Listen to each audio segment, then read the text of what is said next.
Three very scary discoveries were made at the Jamestown Colony.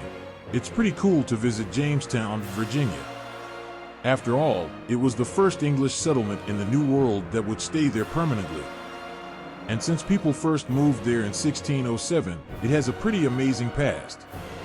There are ties between Jamestown and the very beginning of the United States of America.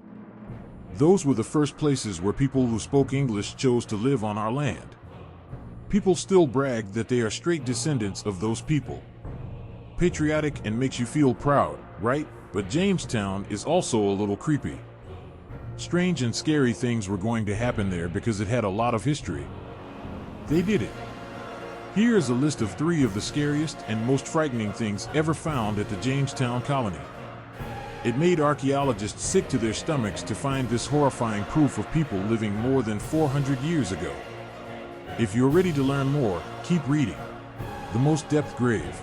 4 important early residents were buried in the deepest grave ever found at Jamestown. Gabriel Archer was one of the 4 famous people buried there. He was a very young but smart adult. He was on the first trip to Virginia, and he and Captain John Smith were in a huge fight. But here's the crazy part: Archer's grave actually had a Catholic reliquary in it.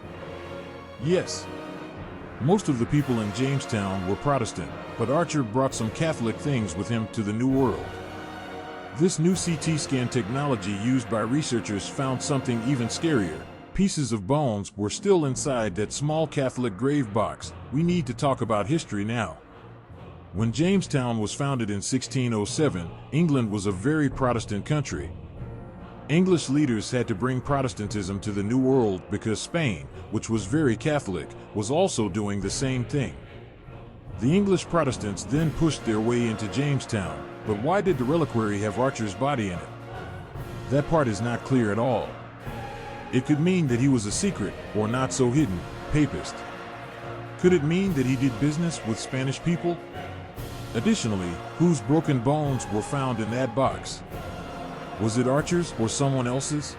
A skull that has been eaten. Even though these are all pretty scary, let's start with the scariest one: the skull that had been eaten that was found with the body parts of a person who had been buried. The preserved bones in the skull of a person who has not been named had clear-cut marks on them. That meant that the meat on the human head had been taken off to be eaten by humans, which is what cannibalism means. And that's not even the scariest part. It's very possible that the settlers in Jamestown would have eaten each other during at least one particularly hard time during their stay. In modern times, researchers called that time starving time. It happened not long after the colonists moved to Jamestown in 1607. It was always hungry during the starving time, and the colony's population dropped from 500 to about 60. People really meant the nickname starving time, and a lot of people died because they didn't have enough food to eat. At that point, things got so bad in Jamestown that it's likely that the colonists would have had to eat each other to stay alive. To make things even scarier, researchers gave the skull that had been eaten the name Jane. The skull and bones found buried with it belonged to a young girl who died. She would have been about 14 years old at the time of her death. Still, it's not clear if she was killed on purpose so that she could be eaten, or if she died of sickness or hunger and was then cut up and cooked after she died. But let's go a little further down the death scale while we're at it, shall we? During the times of famine, one Jamestown colonist is said to have killed his pregnant wife, cut her up, and put salt on her body. Then, he apparently cut the baby out of her stomach and threw it into the James River. After that, he ate his wife for dinner over and over again. Jane might have been that person.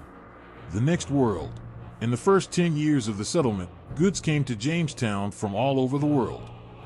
People from Poland who make glass were brought over in those early years. German metal counterweights were the same way. It didn't matter that there were no Polish or German settlers in the New World at that time. A lot of stuff came to the New World with the colonists and later with sailors who brought other things on ships. There were a lot of ways that the world was really small back then. The German balance is a really cool and hard to understand thing. This is a weight in the shape of a lion that was made in the early 1600s. It was made in Nuremberg and was very small, weighing just under 2 ounces, 57 grams. A lot of things from Nuremberg were also found at Jamestown by archaeologists in later digs. A person who speaks for Trump was also at the old town after more than 400 years. Those things also come from the early 1600s. Nuremberg was the place where that magic took place at the time. Again, that's where the fake lip would have come from. But why did they choose Jamestown? What made the mouthpiece and balance for the trumpet come over? In any case, we know that things were really tough in Jamestown in the beginning. It was clear that something wanted to play the trumpet even though everything around them was coming apart. We'll never know more about who they were, what they were trying to do, or how they ended up living in the New World during the English settlement, which was almost a disaster.